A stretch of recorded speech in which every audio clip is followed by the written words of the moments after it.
Good Tuesday afternoon to you. 4 o'clock in time for Sports4CLE. Browns with the Players' Day off, getting ready for a Monday night game against the Bengals in Cincinnati. One that the Browns desperately need as they sit at 2-5. A bye week coming up next week, so the Browns need to get some things rolling as they try to get back near 500 when Deshaun Watson returns. So Lamar Jackson, 9 of 16, 120 yards in the loss to the Ravens, no touchdown passes. Mark Andrews didn't have a catch, and the Browns still lost. Let's welcome in Tim Bielek from the Plain Dealer as well as cleveland.com. Tim, how does that happen? You stop Lamar Jackson, you stop Mark Andrews, you're supposed to win this game. Yeah, I mean, 9 times out of 10, you do what the Browns did defensively against those two guys. You should expect to win the football game, but obviously it didn't happen on Sunday. Big reason, high leverage plays went against them. You look at, there was a big punt return by Devin Duvernay to help set up points for Baltimore. Jacoby Brissett fumbled his own end. That leads to more scoring for Baltimore. Then, the last drive in general, you're looking at the potential touchdown to Amari Cooper that was taken off the board for offensive pass interference. You look at the phantom false start on Cade York's 55-yard field goal. He could certainly make 50 from 55 yards. He made from 58 in week 1. So 55 is certainly within his range. Then it's a 60-yard kick. Probably should have been 61. That's semantics, though. And, of course, that goes off the face of Malik Harrison, the Ravens linebacker. And then that pretty much takes away their best chance to tie the football game. So the defense did its job in terms of yards allowed. Still gave up 23 points, which is still too much, I think, for what the Browns have as far as, Jacoby Brissett and what should be put on versus what seems like it's being put on him throughout the season. But it's also just not being able to execute in those high leverage situations. And those typically go kind of one way and the other. Some weeks you're going to be good at it. Some weeks you're going to not be good at it. But with this team and its limited margin for error without Deshaun Watson, they need to be able to get those plays to go their way far more often than not if they want to expect to win games. And it's a big reason why they're 2-5 right now instead of 3-4. Yeah, agree wholeheartedly. NFL games against evenly matched teams usually come down to a handful of plays. And right now, the Browns aren't making them. That's what you mean by the high leverage ones. All right. So this is for the if Nick Chubb gets 20 carries, the Browns win crowd. In the win against the Panthers, Chubb had 22 carries. 3 of them were when the Browns were up 23-21, the final mark. In the win against the Steelers, he had 23 carries. 7 of them when they were up 23-17. So again, you can make numbers say anything you want. The 20 carries thing is really mythical. Yeah, it's under the whole, the cliche correlation does not equal causation. You don't get 20 carries for Nick Chubb and then magically win football games. It doesn't work that way. It's far deeper, and it goes back to, the idea of, like you said, they've had limited chances with leads in these late in games to be able to run the football. Like you said, only about 10 carries for Nick Chubb in those late game situations where they have had a chance to put the game away. And then I look at, again, this is going to be another indictment on the defense, but this is what we said needed to happen if the Browns are going to win games with Jacoby Brissett. The team around him had to play well. It hasn't, especially on defense. I'm looking at the numbers. If my math is right, I could be off by 1 or 2 teams, but there's 18 teams in the NFL allowing 21.3 points per game or fewer. The Browns have only allowed fewer than 21 points in a game once all season. That was week 3 against Pittsburgh when they gave up 17. They gave up 23 points twice, and in Carolina in that win, they gave up 24 points. It's not a good recipe for this team, no matter how good the run game is, if you keep giving up 25-plus points. It's just not a method for winning successfully in this league unless you have Deshaun Watson or Josh Allen or Patrick Mahomes or these elite quarterbacks. You have to have your defense play well to create that margin for error. They're not getting it done, and they haven't really gotten it done all season. I mean, you could argue this was their best game of the season, but still they gave up 23 points. That's still too much, clearly, for Jacoby Brissett and this offense to overcome. Would agree, and again, it seems like it's a different thing each and every week that they break down with, so that's why you just can't go out and fix it. All right. Joel Bitonio yesterday talks about the mood of the team as they sit right now at 2-5. There's frustration for sure, and there's guys want to win. I think that's the thing about this team is like we have competitors, we have people that want to win games, and so there's definitely frustration. You don't really feel it on the plane per se. Guys are talking. Some guys watch the game, some guys listen to music. It's pretty somber after a loss most of the time anyway. But you can tell there's frustration, but there's an effort. Guys want to try and fix it and want to try and turn this thing around. And the challenge right now, Tim, is it's a 4-game losing streak. It's the most in the Kevin Stefanski era. You got to turn around now. I mean, you can't keep saying, "Oh, we'll fix it." You got to get it fixed. Yeah, it's one thing to keep saying you're going to fix it. It's another to go out there and do it. And I mean, to be fair, the defense finally looked more like the defense I think everybody's kind of expected to see all season long. They really kept Baltimore from having a lot of explosive plays. I mean, the biggest play you can argue was that big punt return by Devin Duvernay that really got them going in that game. But, that's been few and far between. And then, of course, you have the special teams issues. I talked about that kick coverage. You talk about, poor decisions with fielding punts and bringing kickoffs out of the end zone, the muff punts, the issues with onside kicks. These are details you got to clean up. And when you don't have that quarterback that can, just lead you into 3-play scoring drives because they have the arm to hit the big play whenever they want, you have to win on the margins, as they say. And right now, like I said, they're just not getting it done. It's got to be attention to detail, and the rest of the team's got to find a way to step up because, quite frankly, they just haven't done it. And when you look at why they're 2-5, you can say Jacoby Brissett's at fault there for not getting the job done, but we know what Jacoby Brissett is. We know that he's limited as a quarterback, and he's not the type of quarterback who's going to go win games by himself. So the team's got to step it up and really pick up their slack so they can make Jacoby Brissett's life easier. 7 games in, that pretty much has not happened at all. All right, time for us to head to the voicemail of Truth and Reason. This is Dave from Florida. I've been a Browns fan for almost 60 years and totally fed up with the stupid mistakes, lack of discipline that we've shown, and also some of these calls that have happened. But more importantly, my biggest gripe is Stefanski. I think he's a good coach and good overall leader, but he's got to stop calling the plays. He needs to manage the team and let his offensive coordinator, he can get with them and they can share, but to stand there with the doggone plays in his hand when all this stuff is going on, I think it's stupid, and he needs to let go of it. I think if he doesn't have that much faith in Alex, then get rid of him. But he needs to do his job overall while that game's going on. That's my feeling. I love your show. Thank you very much for letting me contribute. As always, appreciate all the voicemails. And this has been debated for quite a while. And I get the caller's point without question, and there are things I can't argue about it. I also understand Kevin Stefanski's thought process. He got the job as a head coach because of his ability to design and call a game and be an offensive mind. So I get it. I don't think he's going to be relinquishing play calling anytime soon.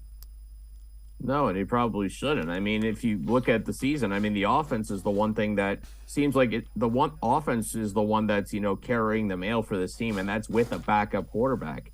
That to me is a huge indictment on the defense and the special teams because, like I said before, they're the ones who should have to carry the mail when you have a backup quarterback playing in Jacoby Brissett. As far as play calling goes, I mean, you can call the best plays, but it's kind of like it's almost like a chef. You usually have to have really good ingredients to make a good meal. And right now, those ingredients aren't necessarily there because you don't have the main ingredient. That's your starting quarterback.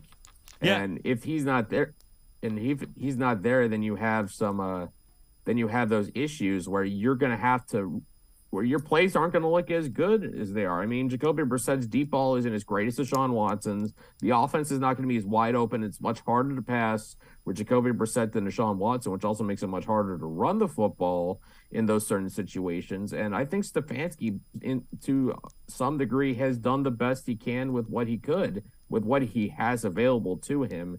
the rest of the teams, like I said before, it's letting them down offensively. Yeah, and keep in mind, they weren't sure how long the suspension was going to be for Deshaun Watson, so the offense kind of had to be tweaked at the 11th hour, if you will. All right, before we go to break, let's head to the voicemail of Truth and Reason. Yeah, hello. This is Ron from down here in Clayton, Ohio. Obviously, we got jobbed today by the refs. I've been a Browns fan since 1963. No big deal. I'm so used to seeing it. So, we let that go. Defense looked a heck of a lot better today. Took a turnover when we needed one. Defense looked pretty good. The thing I called about was a couple of the scrambles Jacoby Brissett made today. He's looking to pass. Can't blame him. He's not a gazelle. He gets you 5 or 10 yards and scoots out of bounds. But I'm thinking about next year when Deshaun Watson's back there. He's a large Jackson with a cannon for an arm. So when he rolls out, the defensive backs can't cover our wideouts because they're looking into the backfield to see what Deshaun's deciding to do. They're not going to be put 9 in the box like they did today. They're going to have to play straight-up defense, and he will eat them alive. We've got a great team. Hope everything stays intact with the exception of picking up a couple big fat boys to stop the run in the middle. Next year, and I've never, ever said this, next year I think we will make a Super Bowl run. So God bless y'all. Love the Browns. Woof. Take care. As always, appreciate all of the voicemails. I think there's some validity to that. I think much to what you were referring to before, Deshaun Watson will make this offense look a whole lot better. Having said that, Deshaun Watson isn't coming through that locker room for another month and a couple of weeks, another 6 weeks or so. No question. I mean, and to say, you're going to add Deshaun Watson to this team and all of a sudden they're going to be a Super Bowl contender, I don't think that's quite true. I mean, does he make the team much better? Of course he does. Does he make them a contender to go to the AFC Championship game, win the AFC North, do all these things? Of course they do. Of course he does. I mean, when he's on his game, he's as good as there is in football. I mean, there was all of this talk that you could put him right up there with the Josh Allens, the Patrick Mahomes, the Aaron Rodgers of the NFL, one of the elite quarterbacks, and having that guy makes it easier for you to get to where you need to go if you're a franchise like the Browns and what they hope to do by trading for Deshaun Watson. But that can't be all. I mean, when you look at this team in the offseason, I think the worst they can't blow up the coaching staff, but they also can't just fire everybody. You kind of have to do some tweaking, and there's some tweaking that I think has to go on defense. Personnel, definitely. Coaching, possibly. Special teams, I think there's got to be questions about, why these the kick return units continue to have issues. Why are the punt returners continuing to drop the punts and whatever? Why are these guys returning kicks out of the end zone? These different things. Those are things that are part of the evaluation process, and those need to kind of get cleaned up. Deshaun Watson covers up those issues, but you also want to make sure that operation is good as well. Because if you're going to try to win the Super Bowl, you got to make sure everything is as airtight as it can possibly be. Agree. All right, Tim Bielek and I are going to step aside, take a quick time out. Other side of the break, we'll head back to the voicemail of Truth and Reason, examine some potential trade targets. Sports4CLE will be right back. Stay with us. The Ohio Lottery Partners in Education program recognizes role model students and teachers from across Ohio. Nominations can now be done completely online. To nominate a deserving teacher or student, go to OhioLottery.com. In the About section, find Partners in Education. There you will find links to the nomination forms. Students kindergarten through 12th grade can be academic all-stars. Teachers can be honored as a Teacher of the Month. The Ohio Lottery Partners in Education, where stars shine. The Greater Cleveland Sports Hall of Fame celebrates the star athletes and notable sports figures who were born or have made their home in Greater Cleveland. It tells the story of discipline, commitment, perseverance, sportsmanship, and excellence in achievement. It encourages and inspires those who believe in sport and its direct impact on the well-being of our community. Go to clevelandsportshall.com or follow us on Twitter at GCLE Sports HOF for more details.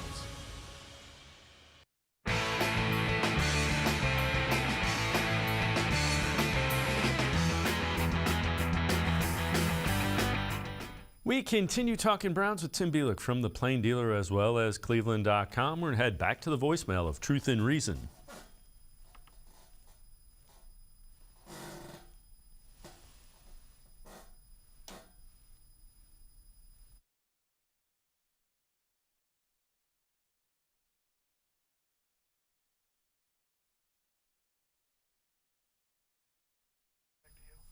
All right, obviously some issues with that. The question was, could the Browns pursue Brian Flores if they got rid of Joe Woods? When you think about that, Tim, I don't know that Brian Flores would make a lateral move. I think that's a guy that expects to get another shot at being a head coach. Having said that, taking the NFL to court is not a good career move. No, and I mean, that's just kind of put him in the awkward position he is, where he goes from being a head coach in Miami for 3 years, and now he's a position coach with the Pittsburgh Steelers, working with the linebackers. And actually looking through Flores' history, never a defensive coordinator. He was the linebackers coach with the Patriots before he got the job in Miami as the head coach. So technically, he would be going into a position if he were brought in Cleveland where he'd be a defensive coordinator for the first time, and that doesn't seem like a type of prudent move that would work if you're going to replace Joe Woods.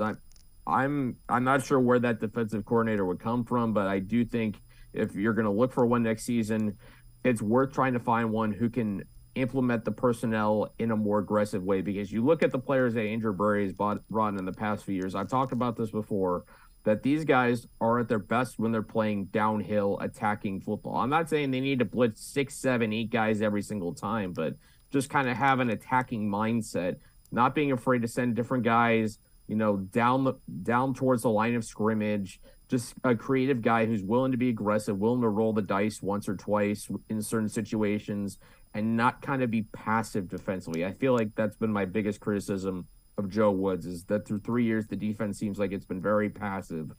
And granted, Sunday they got more aggressive, and you saw that the results were were much better. They really locked Baltimore down and kept them from having many explosive things go their way. Yeah, I would agree with you. I don't think they dictate anything, and I think they have the talent to kind of dictate things to an offense. This is from ESPN. 32 players who could find a new team for the Browns.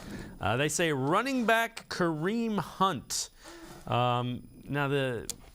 Since this has been talked about, the one thing I would say is you kind of have to judge what the Jets gave up to get Robinson from the Jaguars, which is a 6th pick that could become a 5th-round pick. I am not running and jumping up and down to trade Kareem Hunt for a 5th or 6th-round pick. I'm not necessarily buying that move. What are your thoughts? Yeah, I mean, if the value is that low, you might as well keep him and hope that you can get something better in the compensatory pick market in the offseason. But yeah, you look at the Browns, you look at movable assets. Kareem Hunt kind of sticks out right now. His yards per attempt's the lowest of his career, 4.0 yards a carry, 5.8 yards per reception, also the lowest of his career. I think that could be tied to, maybe, teams playing closer to the line of scrimmage, being more aggressive against the run game. So it could be a bunch of things as to why maybe, they would move on from Kareem Hunt, especially being the last year of his contract. But we also have to consider, 27 years, just turned 27 years old. The shelf life for running backs is short. And I think they always say you'd rather move on from a player a year early than keep him around a year or two late in those situations. So it'd be interesting to see what happens in the next 7 days. Also doesn't seem like they use him a whole lot. His usage seems to be down as well. This is another one that's kind of interesting. CBS Sports, 12 deals that make sense. They have the Browns acquiring defensive end Frank Clark, Cleveland native from Glenville High School. Went to Michigan, for a 2023 5th-round pick. Would love it if he was a defensive tackle, but defensive end Frank Clark, 5th-round pick. If you truly believe you can get this thing righted and rolling, that might be an interesting piece to add to this defensive line. I might be willing to do that for a 5th-round pick. Certainly would add some depth to the defensive line, considering, Myles Garrett and Jadeveon Clowney have both dealt with injuries throughout the season. And even looking at Frank Clark's contract, he's got one more year after the season, a cap hit of about $20+ million. So actually a cap hit, of $30 million according to spotrac.com. So that would be a pretty hefty price to pay. But I guess also, you would keep him as your number 2 defensive end opposite Myles Garrett. Production hasn't been great, but I'd be fascinated to see what he can do as a number 2 defensive end opposite Myles Garrett. I mean, this is a guy who's a 3-time Pro Bowler, put up solid seasons, particularly in his first couple of years with the Seahawks. He's an interesting piece, and you can never have enough pass rushers. If you have him as a number 2 or 3 defensive end, I know he's not. That's way too much money for a number 2, number 3 defensive end, but that wouldn't be a bad idea, especially if the price is kind of low and you can get him to restructure his contract for 2023 when you're going to have a bunch of large cap hits on the bill of the Cleveland Browns. So a bunch of guys are going to need to get a restructure to kind of keep everybody together. So if that's possible, then sure, that seems like worth a decent flyer to me. Tim Bielik and I are going to step aside, take one more time out. Other side of the break, we will continue talking Browns. We will combine the Bengals and Browns rosters. Tim is doing that. We'll see who he comes up with as a first 5. Sports for CLE. I'll be right back. Stay with us. Come back to go forward. Back to learning new things. Back to pursuing your dreams. Tri-C has flexible learning options to fit your life. And every year, more than 1,000 local companies provide Tri-C students with real-world learning. The right education can boost your lifetime earning power by hundreds of thousands of dollars. Start now with a college education you can afford. Tri-C, where futures begin.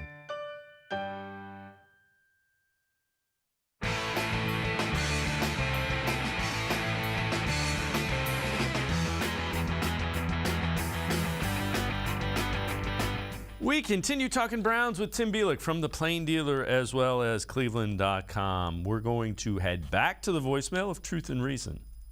Hello, Dave. This is Larry. I love your show. I feel that the Browns are really being picked on this year because we signed Watson to that guaranteed contract. You can just see it from yesterday's game. There was 3 blown calls in that one drive. One missed roughing the passer, the stiff arm by Cooper, which should never have been called. It's never been called before on any other receiver. And now when I went to kick the field goal with the defensive lineman offsides, hitting our guys, and we get blamed for it. The NFL is out to fix us, and I don't care what anybody says. That's how I feel. Thanks for listening.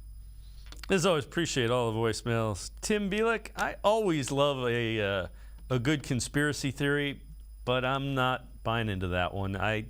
Referees blow calls. It is just the way things are going in the first 7 weeks for the Browns that those calls have gone against them.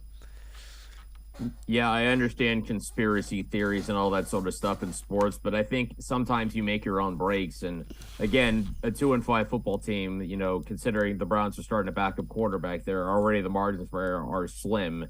And it's tough to win games to begin with in the NFL, even with an elite quarterback. And I think with just the officiating being as bad as it is right now, and this isn't just, the Browns. I mean, you talk about, that horrible roughing the passer call, I believe it was Grady Jarrett on Tom Brady.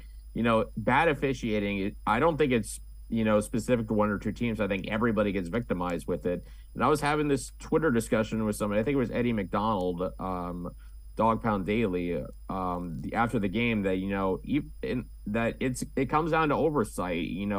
What the infrastructure to try and help these officials get these calls right. And I was talking about how in Canada and the CFL they have sky judges who can make instant reviews on certain penalties. Like pass interferences, roughing the passer, certain things like that. Not every penalty, but in those late game situations, especially. In those late game situations, those high leverage moments,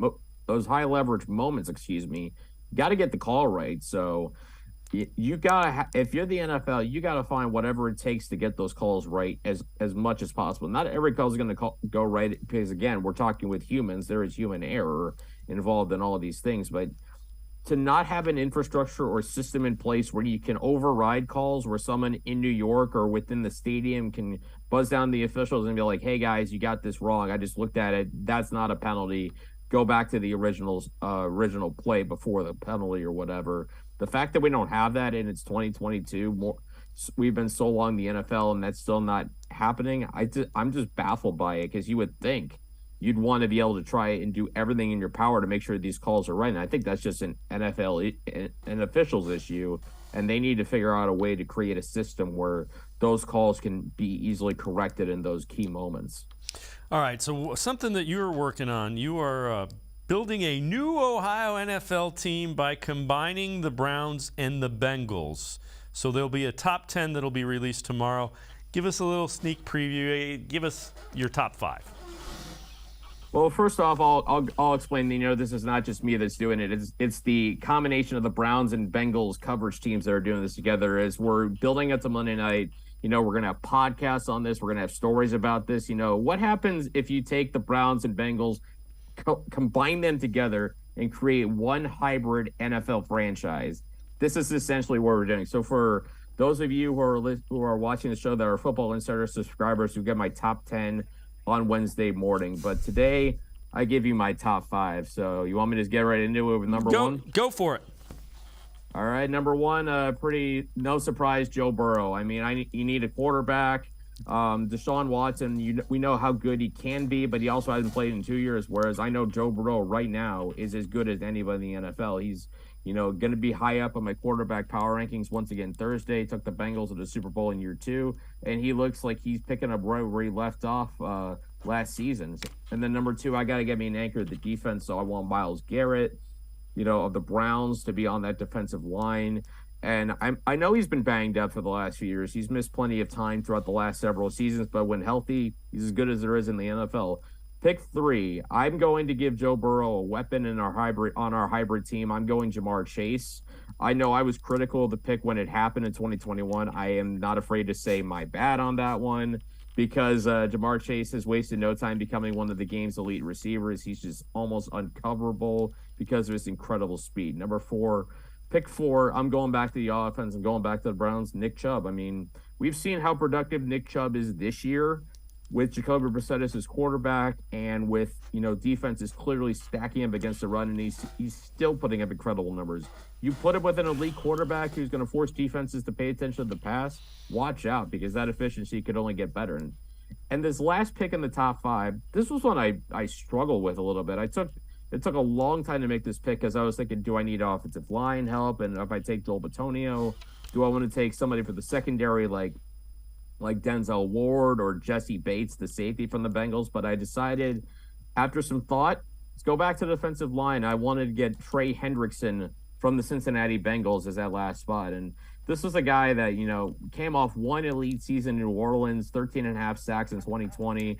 Got a big contract from the Bengals that was kind of an eyebrow raiser, but my goodness, he paid off for it in spades. 14 sacks last season for the Bengals. He was a Pro Bowler for the first time. That couldn't have worked out much better for Cincinnati. You couldn't have dreamed up a better scenario for the Bengals in this situation. So put him opposite Myles Garrett. You get what the Browns are trying to do. You get a front similar to what the Browns are trying to do, with Garrett on one side, Jadeveon Clowney on the other, and you turn those 2 guys loose. I mean, that's a defensive end combination that would be an absolute nightmare to block. Tell us one more time when you're going to fill this out, and how people can see it and what's going on with it.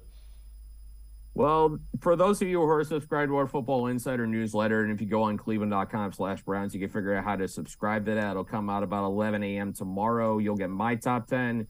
There'll be podcasts coming out, both Orange and Brown Talk and Strictly Stripes, which is our Bengals podcast. They'll be doing offense and defense with Doug Lesmerises, joined by the people on both the Browns and Bengals beat to discuss them. Everyone will have top 10s. You'll have a chance to vote on your top 5. So we've got no shortage of our own lists coming out. So keep an eye on our Browns and Bengals coverage pages to see what we've got cooking up. It's going to be a fun couple days as we build up to Browns-Bengals on Halloween. As always, appreciate the time and the insight. Good stuff, Tim Bielik. Thanks very much. Thanks for having me, guys. Have a good day. All right, Tim Bielik. Make sure you check him out. Pages of the Plain Dealer, as well as cleveland.com. We're going to step aside, take a quick time out. Other side of the break, Casey Kinnaman from Dog Pound Daily. Sports4CLE will be right back.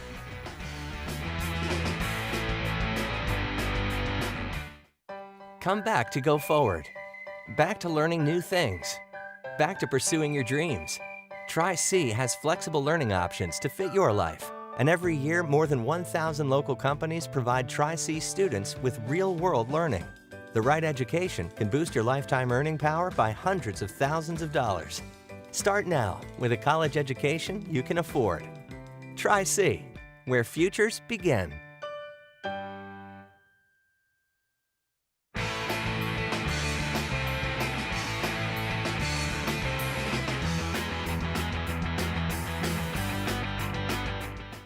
Sports4CLE continues. We continue talking Browns, getting ready for a Monday night showdown with the Bengals, one the Browns have to have. We said that for a while the last couple of weeks.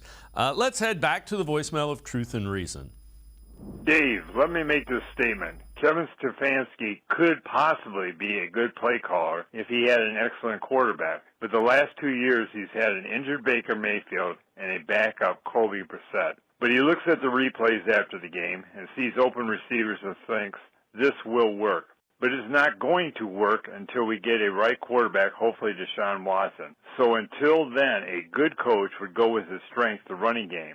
Dave, everyone says we have the second or third best offense, but we're 2-5. If we use our strength the correct way, we should be 6-1. We keep talking about his play calling.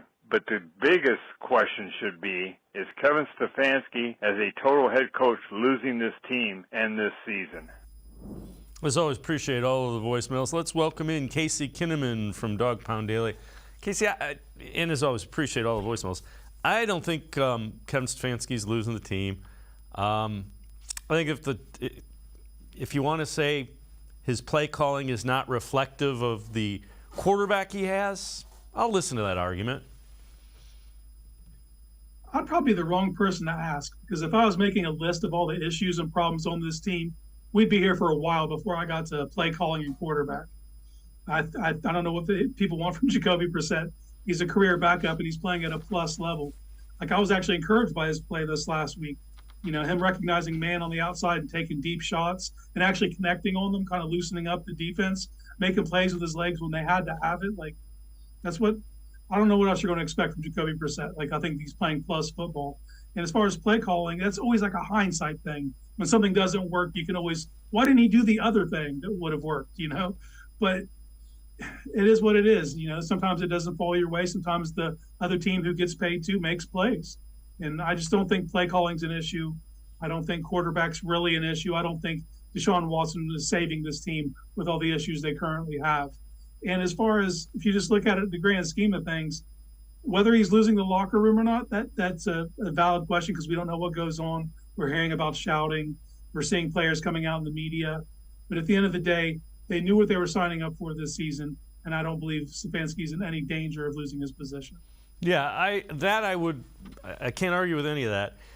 But the reason they went out and they gave 3 first-round picks and $230 million for Deshaun Watson is because the Browns believe that if you give him the ball in the fourth quarter with little time on the clock, they're going to win the game. Jacoby Brissett has had the ball in his hand for all but one of the games with a chance to win them, and as you said, we're 2-5. Is it play calling? Yeah. Is it the quarterback? You could argue about that all day. Jacoby has limitations. He's not a guy who's going to go out there and be able to press. But that's true of a lot of quarterbacks in this league. And they do believe Deshaun Watson is that difference maker, that if you get him the ball with a minute and 15 seconds and one timeout, that he can make something happen. And that's valid. I mean, that's who he's proven to be previously in his career. We'll see what he looks like after a 700-day rest. But that is the difference. That's the reason you trade those draft picks, is because you believe you're getting a true franchise quarterback. And again, I'm not in any way degrading Jacoby Brissett. You just got to realize he does have limitations, and you got to try to work around them. All right, this is interesting as well. Pro Football Focus, top 5 Browns graded through the first 7 games on offense. Nick Chubb, Joel Bitonio, Wyatt Teller, David Njoku, and Jack Conklin. Defense, Garrett, Clowney, Walker, Emerson, Taki. Now, the thing that's interesting is Njoku is out for the next few weeks. Clowney and Garrett have been in and out. Walker is out for the year. So you've had those top 3 graded guys that haven't been around. I hate to say that explains why the defense has had some issues. That's part of the explanation. The other part of it is the young guys on the defensive line and the linebackers, minus Anthony Walker, have not been good. Yeah, when you look at the offense, if you'd asked somebody to blindly name those 5 players, you probably got 4. I mean, those the guys you were counting on are actually, coming through for you. But on the defensive side, Garrett and Clowney, those are givens. But you would have hoped that some of these younger guys, the Delpits, the JOKs, these guys would have taken a big step forward this year, and it just hasn't happened. And we talked about it before. That Anthony Walker injury was detrimental to this defense. We weren't even aware that the defense could have linebacking problems. But here we are. It was a huge, huge loss for this team. But then you look at Emerson, like that's very encouraging because he's been a dude already, as a rookie. It was puzzling for me to hear the announcers talk about him as if he was just getting feasted upon. There's no free meals over there.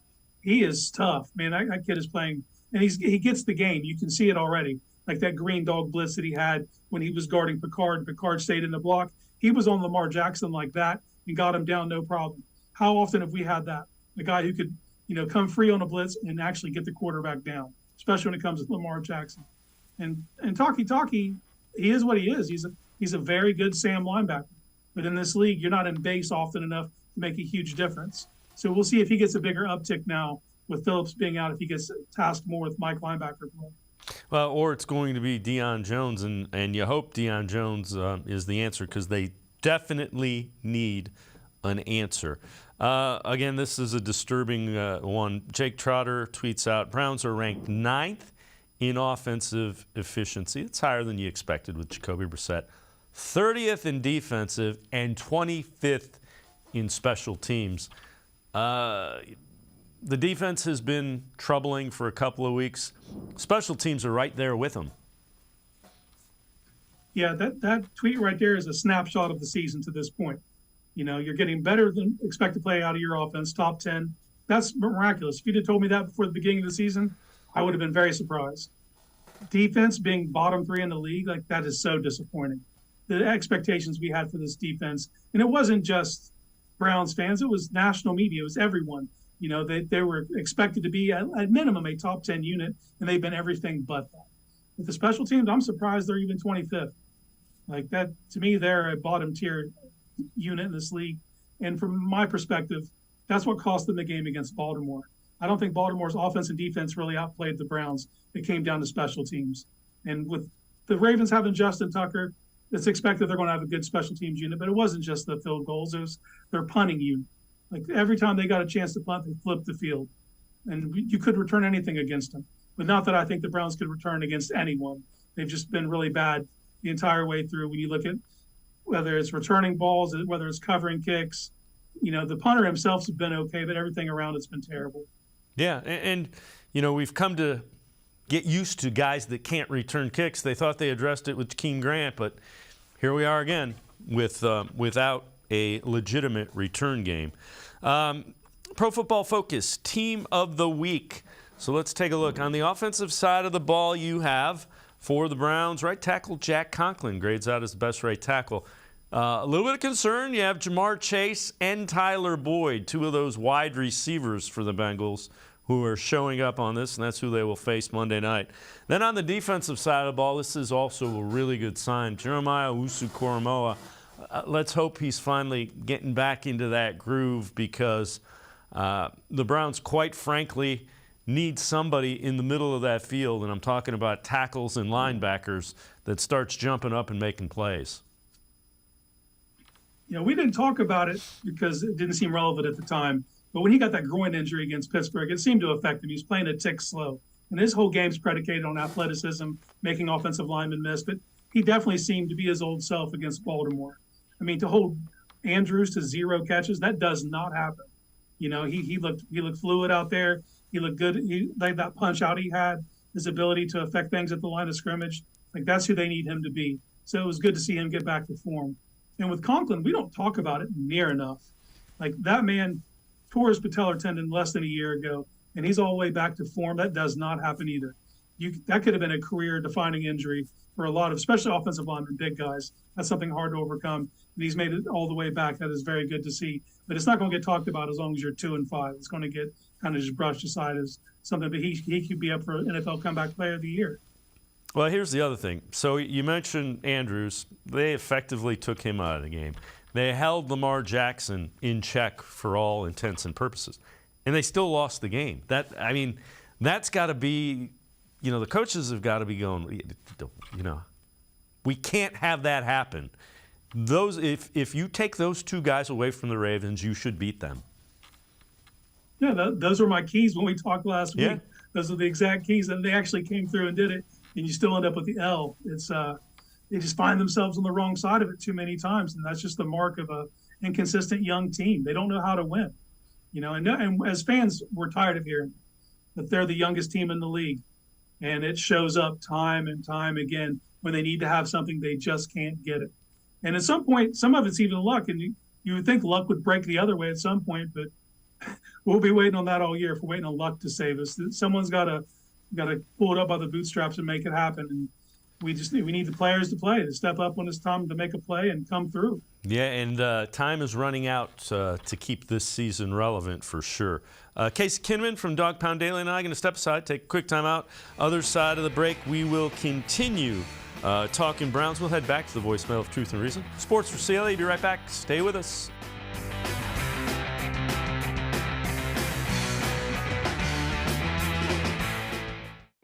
The Ohio Lottery Partners in Education program recognizes role model students and teachers from across Ohio. Nominations can now be done completely online. To nominate a deserving teacher or student, go to OhioLottery.com. In the About section, find Partners in Education. There you will find links to the nomination forms. Students kindergarten through 12th grade can be academic all-stars. Teachers can be honored as a Teacher of the Month. The Ohio Lottery Partners in Education, where stars shine. The Greater Cleveland Sports Hall of Fame celebrates the star athletes and notable sports figures who were born or have made their home in Greater Cleveland. It tells the story of discipline, commitment, perseverance, sportsmanship, and excellence in achievement. It encourages and inspires those who believe in sport and its direct impact on the well-being of our community. Go to clevelandsportshall.com or follow us on Twitter at GCLE Sports HOF for more details.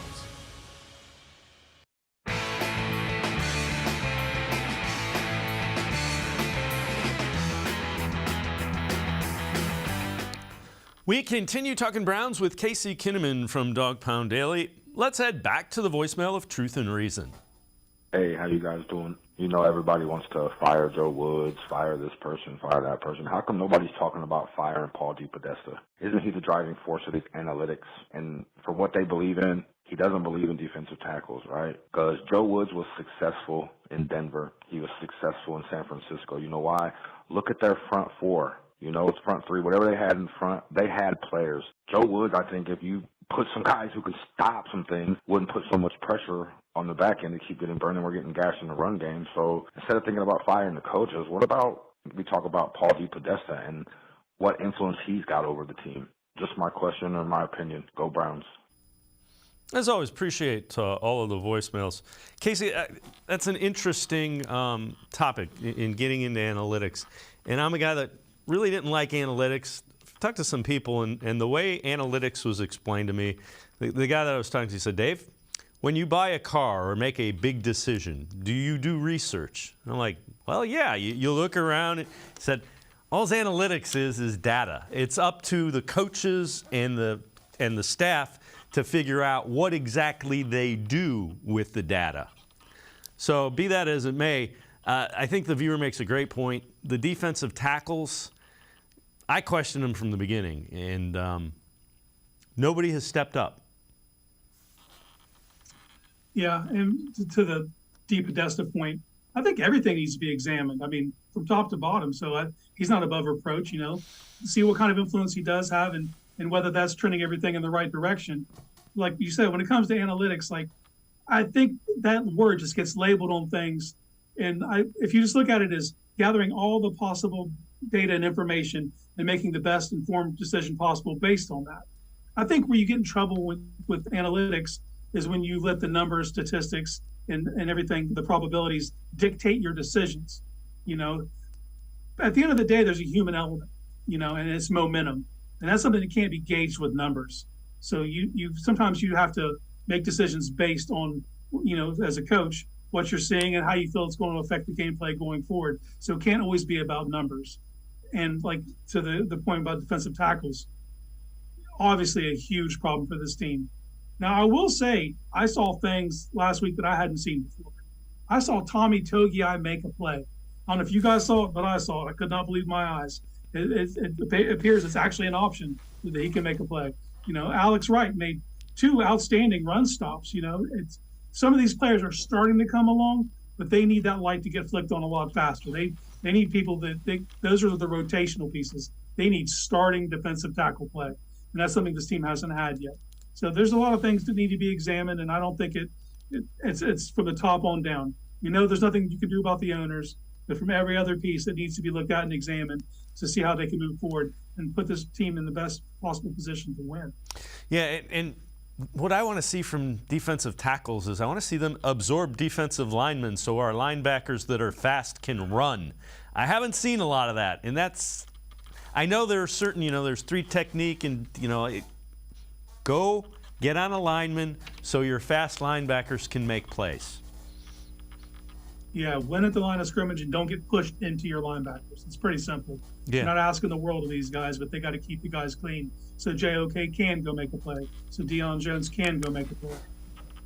All right, so hopefully that gets moved in that direction. Well, it's kind of interesting because when you're at 2-5, trade deadline coming up, everybody's talking who could be dealt. So 3 surprise Browns that could be dealt. This from Dog Pound Daily. Number 3, defensive tackle Taven Bryant. Hasn't been great, former first-round pick. Number 2, safety John Johnson III. And the number one, according to this article from Dog Pound Daily, Anthony Schwartz. When you look at it, Casey, Schwartz has the speed that's intriguing, was a healthy scratch. Hasn't been able to put it together. So Schwartz is kind of interesting. John Johnson's an interesting one. Somebody might give you something. You know, I think they have him kind of mislabeled as that free safety. He's more of a, I think he's proven more that he's more comfortable in the box. Yeah, absolutely. And just to be honest, I would hit the trade accepted button so fast on John Johnson, I might sprain my finger. I've seen enough out of 43. You know, him coming out last week and kind of getting ahead of it and painting the narrative that, hey, you know, it's not me, it's them, you know. Like, if you're truly a leader, why aren't you grabbing these young players and bringing them to your house to watch film, like, if you really care that much about it? But I just think it's a lot of him just trying to get ahead of it and paint the narrative. With Taven Bryan, I don't know if there's really a market you could trade him. He's been, I mean, if we're grading against the curve, you know, to the other guys in that room with him, he's someone you kind of need right now because he's one of the only guys playing at an actual NFL level. Not exactly a plus defender, but he's not a huge minus either. And with Anthony Schwartz, I just don't see it. Like, if you could get something for him, go for it. I don't think the tape's out. I don't think he's an NFL receiver. How I would handle Anthony Schwartz, it's kind of severe, but I'd cut Anthony Schwartz. I would just cut him. And if someone else picks him up off waivers and he goes somewhere and has success, then look at your process. Why weren't you able to get that out of him? But I think what would happen is, at best, he would end up on a practice squad. You know, I just don't see him being an NFL receiver. And if he goes through waivers and no one picks him up, you put him on your practice squad and develop him the way he should have been developed to begin with, because you can't do it on the field, obviously. So, you know, if you believe in it, and I can understand why you drafted him. That speed was there.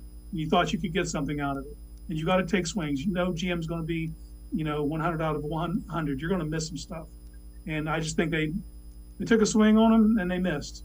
Sometimes you just got to cut your losses.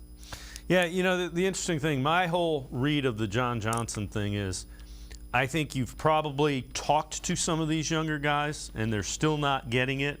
So the next step is, all right, let's go public and turn the heat up on them. That's kind of my read of it. You shouldn't have to do that. that should not have to be done, but that's kind of my thought is if it's coming out in public, that means we've talked to these guys and they're still not getting it. And that's even more concerning to me. All right, this from Field Yates. Cap space that is remaining as we sit right here. And the Browns have substantially more than anybody, $33 million in cap space. And you see the next closest is the Panthers at 10. Vikings are down at the bottom with, a little over 1.8, something along those lines. But Casey, people see that and they say, why don't they go out and spend it? The reason is because they're rolling that $33 million over into next year to absorb the $45 million hit they're going to have from Deshaun Watson. I think Denzel Ward's contract gets bumped up as well. So that $33 million is spent already. Yeah, that's a mirage. That $33 million, look at it closer to $3 million. They're taking at least 30 to next year. They have to. They have too many bills that are going to come due. And I know there's a lot of people saying the cap isn't real. And why I understand you can finagle some things. You can move some numbers around. You can convert to signing bonuses. There's only so much wiggle room you can do when you have the size of contracts that the Browns do coming up starting next year. And it's not just Watson. There's a lot of players that are going to be owed a lot of money. And unless you want to say goodbye to a lot of these guys, you got to do what you got to do. So that's not really 33. That's closer to 3 at best. Yeah, and the salary cap is like Uncle Sam. Eventually, it's going to come and get its money. You eventually have to pay, one way or another in terms of getting rid of some good players. Casey Kinnaman and I are going to take one more time out, other side of the break. We'll head back to the voicemail of Truth and Reason. We'll also hear from Joel Bitonio about the Browns making a playoff push. Sports for CLE. Be right back. Stay with us.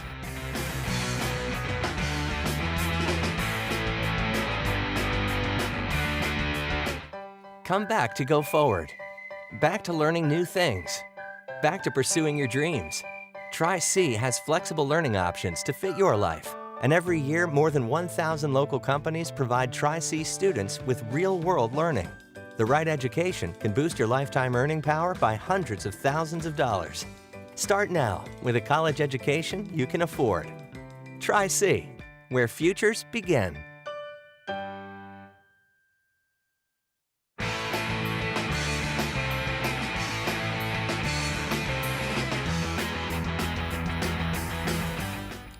Browns getting ready for a Monday nighter here in Cleveland against the Bengals, game they have to have.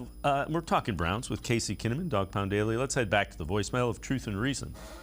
Hello, this is Mark Stewart. I'm a 69-year-old lifelong Cleveland Browns fan, and this is the first time I've ever called in. We need to blame somebody, so maybe we could blame the press for telling us how much talent we have and how good the Browns are when it appears that they're not. I watched the Kansas City game, and Andy Reid has so much innovation, the different plays he calls. Why can't Stefanski make a package for Josh Dobbs, who runs the ball real well, and maybe use Kareem Hunt? We need to do something to turn this season around. Thank you very much. Bye. As always, appreciate all of the voicemails. Casey, I don't know that I'd mention Josh Dobbs and Patrick Mahomes in the same breath. But to his point, doing the same thing over and over again and expecting a different result, since that's the definition of insanity. So you got to try something to change it up a little bit. Yeah, I must have missed the bidding war for Josh Dobbs before the season started. But I get it. You see the same thing happening over and over again. You want to see some major shakeup, at least take a swing at it. I don't think it's going to come in the form of Josh Dobbs getting a package to change the game. But to the caller's point, there's things that need to happen. You see things across the league. You watch other teams play, and you see these things happen, and you wonder why your team can't do it. And as far as to find someone to blame, for me, I blame my own eyes. I watched this defense perform last year. I watched everybody come back and just made the natural assumption that they would get even just a little bit better, and they regressed significantly. So, like I said earlier, it wasn't just Browns beat reporters or websites telling you. It was national pundits. It was almost consensus that this defense was going to be able to perform and keep this team afloat until Watson got back and it's been everything but that. So, Yeah. and as fans, it's natural to overvalue your own players. I don't care if it's your fantasy football team, you're going to overvalue your own roster. And as fans, it's you look at these names on paper and you just, start doing things in your head, start playing the schedule game. Well, our talent's better than this team's talent. And sometimes the games just have to play out, and you never know how it's going to shake out. Yeah, and the other thing is, I would say a lot of that innovation that you see with different teams offensively is when you have a really good quarterback. It's amazing the play caller that Nick Sirianni has become with Jalen Hurts. And, Andrew Reid looks like a genius because he's got Patrick Mahomes. Kevin Stefanski will look a little bit better once he has Deshaun Watson playing like Deshaun Watson is capable of. But again, you got to play the hand you're dealt, and right now he's dealt Jacoby Brissett as a quarterback. Joel Bitonio asked if he truly believes the Browns can still make the playoffs. I just really do have faith in the people in the building. Top down, I really do have faith in those guys, have faith in my teammates.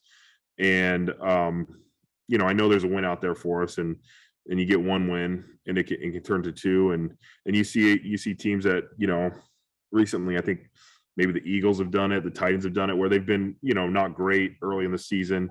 And I think the Colts maybe even, the Dolphins won like 8 or 9 in a row. They didn't end up making the playoffs, I don't think. But there's been teams in recent years that have turned it around, and I think we have the right guys to do that. Okay. And do you feel like, even with Deshaun coming back for the final 6 games, if you guys can just stay relevant until then, anything can happen after that, right? Yeah, I think for us right now is just trying to find a way to get one win, and then we'll see where we're at after this bye week. But hopefully we can just come together and execute and do the little things this week to try and beat Cincinnati. And Casey, that's got to be the frustrating part. Now it's 4 in a row. That's the most losses the Browns have had under Kevin Stefanski. And it's a different thing, and it's a different little thing for the most part other than the Patriots loss. Yeah, the problem seems to just shift around, like it's making its rounds all the way around. I don't know what they expect Joel to say. He better be optimistic, He's got to go out there and strap it up against Cincinnati, and you got to feel like you've had success against them in the past. And, you put your best game forward, you can beat the Bengals 100%. Will they? They haven't. There's not a lot to draw confidence from so far, but the NFL's wacky. I watched the Colts, beat the Chiefs. Watched the Jags beat the Chargers. Just last night, New England got taken to the woodshed by the Bears. Who had that on the bingo card? Step forward. I didn't see it, but it's a week-to-week thing. People always say, the season's a marathon. It's 17 individual sprints, and sometimes you carry momentum from game to game. Sometimes you don't. If you look at the Browns against New England, that could have taken a huge nosedive against the Ravens, but it didn't. They actually played competitively and fought back, and so it's peaks and valleys. Well, the Browns have been down in this valley now for 4 straight games. If they're going to turn it around, they have to do it this week and start to make that climb upward. Yeah, and the concerning thing is, as of yesterday, Denzel Ward was still in the concussion protocol. That's a guy you really want to have out there against, Chase and Higgins and Boyd and fill in the blank for them. So no Ward, no Phillips, no David Njoku.